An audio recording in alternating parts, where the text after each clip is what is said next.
En 2020, les basketteurs de l'Asvel joueront à Villeurbanne dans une arena aux dimensions européennes 2 fois plus grande que l'actuelle Astrobal. Pour la concevoir, Tony Parker a fait appel à l'architecte burgien Pierre Barillot qui vit et travaille à Bourg-en-Bresse où il a construit la salle Equinox. Franck Grasso et Benjamin Métral sont allés lui demander à quoi ressemblera le futur temple du basket villeurbanais. C'est la meilleure pub de Pierre Barillot.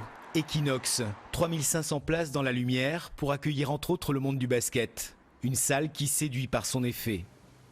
L'effet de cocon de la salle, l'effet que le public soit très proche, que l'acoustique de la salle soit au service en fait, du sport et des spectateurs. Un bâtiment qui a donné des idées aux partenaires d'un champion américain Made in France. Tony Parker a virtuellement tapé dans la main de l'architecte pour qu'il réalise la nouvelle salle de l'Asvel. Sur un ancien terrain de rugby, cette aréna devra notamment porter haut les ambitions du club de Villeurbanne.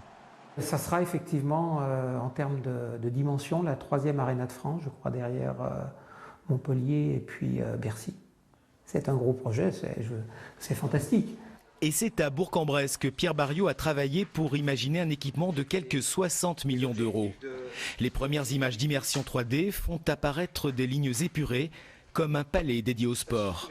À partir de ce parvis principal, on accédera donc à l'intérieur de la salle par des escaliers monumentaux pour desservir en fait un anneau qui va permettre d'irriguer la salle puisque la salle est conçue en arène. Les lieux ne serviront pas qu'au basket. Il s'agit de créer un mini Bercy pour développer concerts et événements. Question de rentabilité. En configuration spectacle, les gradins mobiles sont repliés, tous les accès de secours viennent se mettre sur les parties latérales, mais également sur les parties arrière de la scène et sur la partie avant. Livraison prévue en 2020. Le défi est de taille pour Pierre Barillot, mais sa maxime l'ancre dans la réalité.